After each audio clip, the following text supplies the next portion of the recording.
समय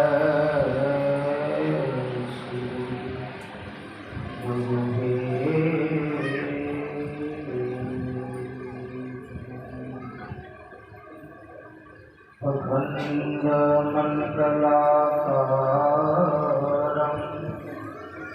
व्यापकमेन चराचरं पदपदं दर्शितं येन तस्मै श्रीगुरुवे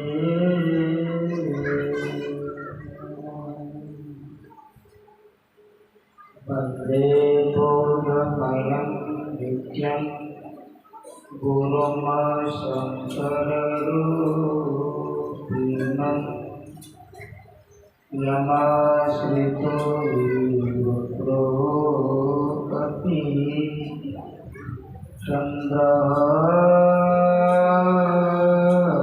सर्वत्र वन्दते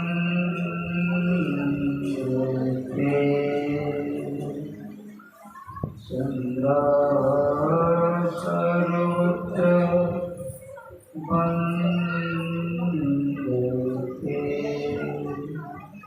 श्री सद्गुरु महाराज की प्रेम से बोले श्री सद्गुरु, जोर से बोले श्री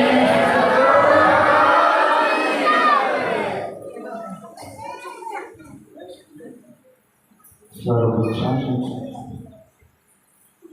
असंगीये परमारंभ संत सद्गुरु भगवान के पादपद्मों में साष्टांग अनंतवार प्रणाम। उपस्थित श्रद्धेय महात्मागण, मौन मंगल में संत समाज, आदरणीय सज्जनवृंद महानुभाव, आदरणीय मातों तथा करुणामयी बहनों, सभी के नमस्ते नारायण को बारंबार बहुत बहुत बार नमः।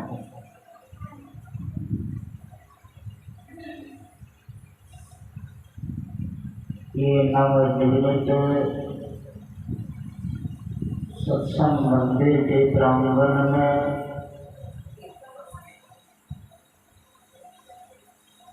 पहली बार कार्तिक पूर्णिमा इस अवसर पर पूर्णासी सत्संग कर रहे हैं।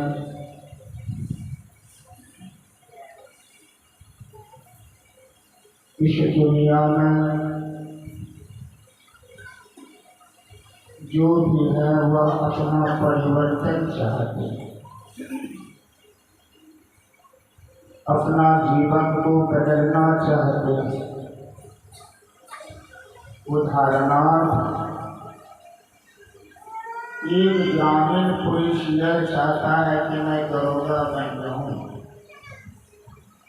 एक दरोगा चाहता है कि मैं बड़ा बाबू बन जाऊं, बड़ा बाबू चाहते हैं कि मैं इंस्पेक्टर बन जाऊं। अर्थात सभी क्षेत्र में सभी लोग परिवर्तन चाहते हैं। परिवर्तन तो लोग चाहते हैं, अगर परिवर्तन का कार्य नहीं करेंगे तो कोई परिवर्तन होगा? परिवर्तन नहीं है। जो सत्संगी है वह भी परिवर्तन चाहते, नहीं चाहते सो बात नहीं है। लेकिन देखा जाता है और लोगों के मुंह से सुना जाता है कि बाबा हम लोगों का जीवन कहाँ बदल रहा है।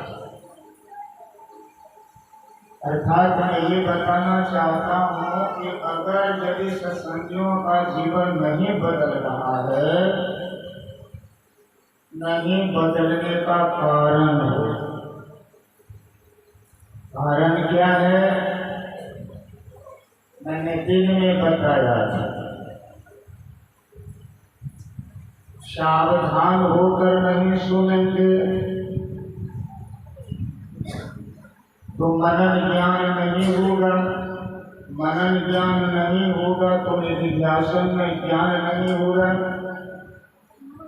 यदि निधिध्यासन ज्ञान में मजबूत नहीं होंगे तो बोलिए अनुभव ज्ञान मिलेगा। इसके लिए क्या करना पड़ेगा? सबसे पहले श्रवण ज्ञान चाहिए, तब मनन ज्ञान चाहिए, तब निधिध्यासन ज्ञान चाहिए और अंत में अनुभव ज्ञान होता है। तो बोलिए कौन नहीं चाहते अनुभव ज्ञान? सब कोई चाहते अनुभव ज्ञान, लेकिन सबको अनुभव ज्ञान नहीं है। क्यों नहीं है? अभी हम लोग सत्संग योग से, ये रामचरितमानस से, बाल कांड से हम लोगों ने पाठ श्रवण किया है। क्या सुने थे? सोनी समझहि जन मुदित मन, मज्जहि अति अनुराग, लहहि चारि फल अछत कनु साधु समाज। मतलब मैं ये दिखलाना चाहता हूँ, तुलसीदास जी महाराज कहते हैं पहले सुनना हो, नहीं? और सत्संग में सुनने की ही प्रधानता है। आप लोग क्या करने आए हैं? सुनने आए हैं। सुनने क्यों आए हैं? तो सुनने का तात्पर्य हो जाता है समझना। अगर सुनते हैं, समझ में नहीं आया तो सुनना बेकार है। साधु महात्मा क्यों आए हैं? साधु महात्मा लोग आए हैं सुनाने के लिए। साधु महात्मा अगर सुनाते हैं, अगर समझा नहीं पाए तो सुनाना बेकार है कि नहीं? इसीलिए कहते हैं सुनते हैं तो समझिए, समझते हैं तो कीजिएगा तो सही माने में आपके जीवन में परिवर्तन होगा। यह सुनने की बात कहेंगे सिर्फ तुलसीदास महाराज का है, ऐसी बात नहीं है। उसी रामायण में एक प्रसंग है, जब श्री राम और लक्ष्मण शबरी के आश्रम में आए, शबरी मैया अपनी बात सुनाई। शबरी की बात सुनकर भगवान श्री राम कहते हैं, क्या वही परिवर्तन भक्ति बताया गया है? नवधा भगति कहो तो ही पाही, सावधान सुनु धर्मन मन। देखिए यहाँ पे सुनने की बात है। भगवान श्री राम कहते हैं कि मैं 9 प्रकार का भक्ति बतलाता हूँ, तुम सावधान होकर सुन और मन में धारण कर। तो बोलिए जो सुनकर अपने जीवन में धारण करेंगे उनका परिवर्तन होगा कि नहीं? अवश्य परिवर्तन होगा। मैं सिर्फ सुनने की बात थोड़ा सा बतला देता हूँ। वही भगवान राम जब रावण को मारकर अयोध्या आए, अयोध्या वासियों ने, उनके गुरुजनों ने अयोध्या का राजा बनाया कि नहीं? जब राजा बनाया तो रामायण में तुलसीदास महाराज वर्णन किया है, दैविक भौतिक दाता राम राज नहीं काहू। कहते हैं भगवान राम के राजत्व काल में ये 3 ताप नहीं था। ताप का मतलब पूछते हैं, ताप का मतलब समझते हैं, ताप का मतलब समझते हैं? क्या ताप का मतलब? नहीं, ये तो जानते हैं दैहिक ताप, दैविक ताप, भौतिक ताप, ये तो जानते हैं। लेकिन ताप जो है, ताप का क्या अर्थ होता है, तब न समझ आएगा कि ताप होता क्या है। उससे बचने का प्रयास करेंगे। ताप का अर्थ होता है दुख। उधर नहीं विश्लेषण करूंगा मैं, यही सुने के समझ में मैं बताना चाह रहा हूँ। भगवान श्री राम ने निरीक्षण किया तो उसके राजत्व काल में ना दैविक ताप था, न दैविक ताप था और न भौतिक ताप। दैहिक ताप का मतलब उस समय में कोई रोगग्रस्त नहीं है ना। बोलिए अभी किसके शरीर में रोग नहीं है? अरे घुटना में दर्द नहीं है, कहोनी में दर्द नहीं है, शरीर में दर्द नहीं है, मतलब बीमारी से कोई खाली। किसी को ब्रेन प्रेशर अधिक है तो किसी को कम है, किसी को चीनी बढ़ गया तो किसी को चीनी कम है, मतलब कोई शरीर यह दुख से बचे हुए नहीं। दैविक ताप का तात्पर्य होता है 17 ईस्वी में बाढ़ आई थी। क्या बाढ़? अब बाढ़ में कितने लोग दह गए इसका कोई ठिकाना। ये क्या है? ये दैविक ताप है। और कुछ दिन पहले हम लोगों ने सुना था कि भूकंप हुआ। भूकंप ऐसा हुआ था काठमांडू में, नेपाल में कितने घर जो है वो पहाड़ के नीचे धंस गए, कितने घर बर्बाद हो गए, कितने लोग मारे चले गए। ये क्या है? ये दैविक दुख है। भौतिक ताप क्या है? भौतिक दुख क्या है? आप लोग सुने होंगे, हम लोग सुने होंगे, बीच में 2 देशों के बीच लड़ाई हो रही थी कि नहीं? है ना? वो कहता था हम भी कम नहीं तो तुम भी कम नहीं। कहा भी जाता है हम किसी से नहीं कम, तुम है बोलिए तो हम है ऐसा। तो बोलिए दारू गोली बारूद कम यदि चलता है तो आदमी मरता है कि नहीं? उसको कहा गया है भौतिक ताप। इशारा नहीं कर दिया। तो उस राज्य में जब दुख नहीं था तो भगवान को उपदेश करने की क्या आवश्यकता? भगवान को उपदेश करने की तो कोई आवश्यकता ही नहीं है। अरे आवश्यकता तो वहां पर होता है जहां पर दुख होता है, दुख का निवारण के लिए साधु महात्मा लोग उपदेश करते हैं। लेकिन उसके राज्य में तो कोई दुख ही नहीं था। लेकिन भगवान राम ये जानते थे कि हमारा राजत्व काल समाप्त हो जाएगा, फिर प्रजा जो है दुखी हो जाएगा। इसीलिए भविष्य जीवन को बनाने के लिए भगवान श्री राम ने अपने गुरु ब्राह्मण पूर्ववासियों को बुलाकर यहाँ पर जो इतनी व्यवस्था की गई है और सभी कार्यकर्ताओं ने मिलकर के जो व्यवस्था किए हैं, तन दिए हैं, मन दिए हैं, धन दिए हैं, क्यों? लोगों को ज्ञान सुनाने। यदि सुन करके ज्ञान हो जाएगा तो उनके जीवन में दुख होगा। लेकिन लोग यही ज्ञान नहीं करना चाहते हैं तो बुला करके कहते हैं देखो यह लोग में तो सुखी हो, लेकिन यहाँ से तुमको जाना पड़ेगा। सब कोई आए हैं तो सबको जाना पड़ेगा। आए हैं सो जाएंगे, राजा रंग फकीर एक सिंहासन में चढ़ी करके बनके जाओ जिंदगी। इसीलिए भगवान श्री राम ने अपने गुरु ब्राह्मण पूर्ववासियों को क्या कहते हैं? जो परलोक या सुख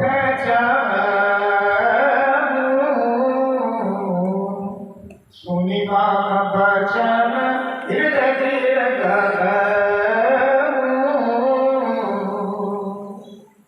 यहाँ विष्णु की बात। भगवान श्री राम कहते हैं यदि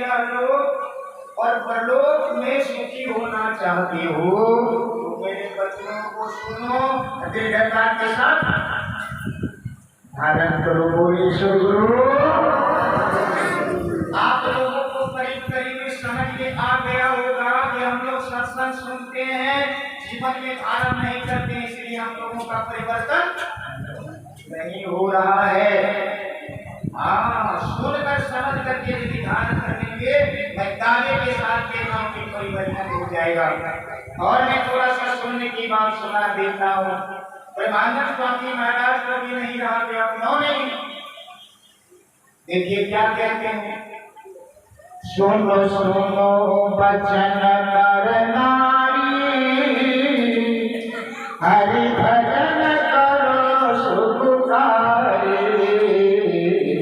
सुनो सुनो बचन नर नारी, हरि भजन करो सुखकारी। इतना ही बात को अगर यदि समझ जाए, देखिए नारी पक्ष को सिर्फ नहीं कहा, पुरुष पक्षों को भी कहा, दोनों अगर एक सम हो जाएंगे, एक समान हो जाएंगे तो घर से कलह।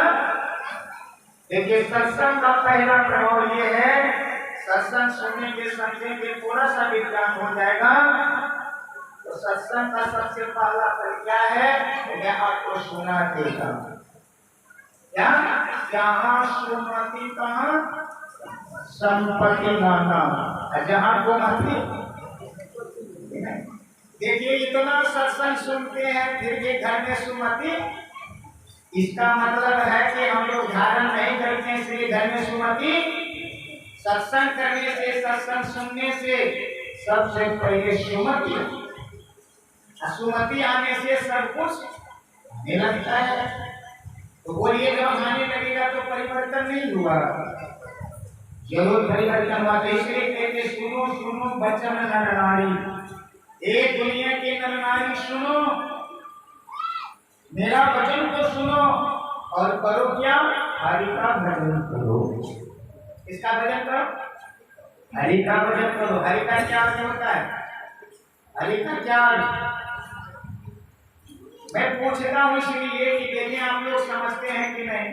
ये नहीं सोचिएगा कि बड़का मास्टर है, सो बात नहीं है, कोई विद्वान है, सो बात नहीं। मैं तो उतना पढ़ा लिखा भी नहीं हूँ और संत मत में मैंने फिलहाल भी आया हूँ, लेकिन जहाँ तक गुरु का ज्ञान से सुना हूँ, समझा हूँ, लोगों को मैं बता देना चाहता हूँ। क्योंकि ज्ञान रखने से ज्ञान सड़ जाएगा, ज्ञान बांटने से ज्ञान बढ़ेगा, धन बांटने से धन बढ़ेगा, अन्न बांटने से अन्न बढ़ेगा, वस्त्र बांटने से वस्त्र बढ़ेगा। लेकिन लोग देना ही नहीं चाहते तो बढ़ेगा क्या? बोलेश्वर गुरु। मर जाऊंगा तो ज्ञान साथ में लेकर के चला जाऊंगा, लेकिन होगा क्या? कुछ भी नहीं होगा। इसलिए दे देना फर्ज है और उदारता के साथ देना। हरि का अर्थ मैंने पूछा था, हरि का क्या अर्थ होता है बाबा? हरि का अर्थ होता है भगवान, है ना? कौन भगवान? विष्णु भगवान के शंकर भगवान, विष्णु भगवान। देखिए मैं आपको सुना देता हूँ, जब अभी जो पाठ हुआ है ना रामचरितमानस से प्रथम सोपान से पाठ हुआ है ना, पहला सोचा गुरु महाराज जी का है, तब ज्ञान होगा, पढ़िएगा तब। बंदो गुरु पद कमल कृपा सिंधु नरु, समझ में आया क्या? देखिए हरि का अर्थ होता है गुरु, जो नर रूप में हरि है ना, गुरु को ही नर रूप हरि कहा गया। बोलिए गुरु का ज्ञान यदि है अपने जीवन में धारण कर लीजिएगा तो कारण होगा कि नहीं? हरि की भी बात सुना देता हूँ। सहजो भाई की वाणी में आया है, सहजो भाई कहती है राम तजो पर गुरु ना दिशाती। राम भगवान है, हरि है, ईश्वर है, काबल को मैं त्याग सकता हूँ लेकिन गुरु को मैं विशाल क्यों? इसलिए निर्णय करते हुए सहजो भाई ने लिखी है, हरि ने जन्म दियो जग माही, गुरु आवागमन छुड़ाई। जो अबार मन सबसे बड़ा दुख है उसको छुड़ाने वाला एकमात्र गुरु है। बोले सदगुरु भगवान छुड़ा नहीं सकते, छुड़ा सकेंगे? हाँ, यहाँ हरि लिया गया है, कहा हरि का भजन करो, गुरु का भजन करो। लेकिन गुरु का भजन छोड़ करके, गुरु का भक्ति छोड़ करके हम लोग, जो सुबह में आपको सुनाया गया, जो गुरु का भजन छोड़कर, गुरु का भक्ति छोड़कर अन्यत्र पूजा करते हैं, क्या होता है? वह मिट्टी का ढेला लेता है। यही ना सुने, नहीं? हाँ, और भगवान श्री राम भी लिखा, नरतन पाई विषय मन देही, अपलटी सुधा के सठ विष लेही। कहते हैं वह मूर्ख है जो मनुष्य शरीर धारण करके, मनुष्य शरीर पा करके विषय में मन लगाते हैं। वो अमृत को छोड़कर विष का पान करते हैं। बोले विष का पान कोई करे तो उनको कौन अच्छा कहेगा? ताई फल कहाई न कोई बुंदा गया पारसमणि कोई। बोलिए जो पारसमणि को खो करके अपरिजनी अगर यदि ले उनको कौन अच्छा कहेगा? उसको कोई अच्छा नहीं कहेगा। इसलिए बात को समझने की जरूरत है ना। हरि का भजन कीजिए तो कारण हो जाएगा। हमारे बाबा जो है बतला रहे थे कि हमको एक आदमी ने पूछा कि आप सब देवी देवता का पूजा करते हैं, लेकिन बहुत लोगों को भ्रांति लगा हुआ है, विश्वास समाज के लोग देवी देवता को नहीं मानते। क्या करते हैं? देवी देवता को नहीं मानते। लेकिन मैं आप लोगों को बता देना चाहता हूँ। क्या बता देना चाहता हूँ? अगर संतवाणी को पढ़ेंगे तो आपके समझ में आ जाए। गुरु महाराज ने लिखा है, पढ़िएगा, देवी देव समस्त पूर्ण ब्रह्म परम प्रभु गुरु में करे निवास कहा है सत्य सत्य। ये सिर्फ गुरु महाराज कहा नहीं है, अपने जीवन में चरितार्थ भी किया है ना। देखिए जो गुरु का पूजा कर लेते हैं वही देवी देवता बाकी नहीं रहता है। लेकिन मैं एक देश के रूप में बताना चाहता हूँ, पूछना चाहता हूँ, आप लोग बताइए देवी कितने हैं, देवता कितने हैं? बातचीत मत कीजिए। जिसको सत्संग नहीं सुनना है तो यहाँ से चले जाइए। आप भी नहीं सुनते हैं, दूसरे को भी नहीं सुनने देते हैं। ये सबसे बड़ा पाप का काम है। बोलिए सदगुरु। सत्संग में आए के बाद चला गए और कहे कबीर सुनो भाई सो दो तीन लोग नहीं, तो उसको तीन लोगों में स्थान नहीं मिलेगा। इसलिए सावधान होकर के सुनिए। भगवान श्री राम क्या कहा सभी? जबकि तीन ही व्यक्ति था, एक था भक्ता को था श्रोता, लक्ष्मण और शबरी श्रोता, भगवान राम जो है ना भक्ता, उसने सावधान किया। हम लोगों को सावधान की जरूरत है कि नहीं? और सही है। तो मैं सुना रहा था कि देवी कितने हैं, देवता कितने आप लोग जानते हैं? 36 करोड़ क्या है?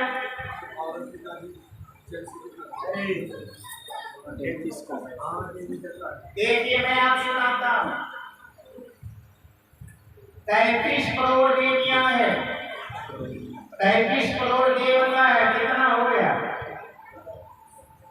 33 करोड़ देवियां, 33 करोड़ देवता, कितना हो गया?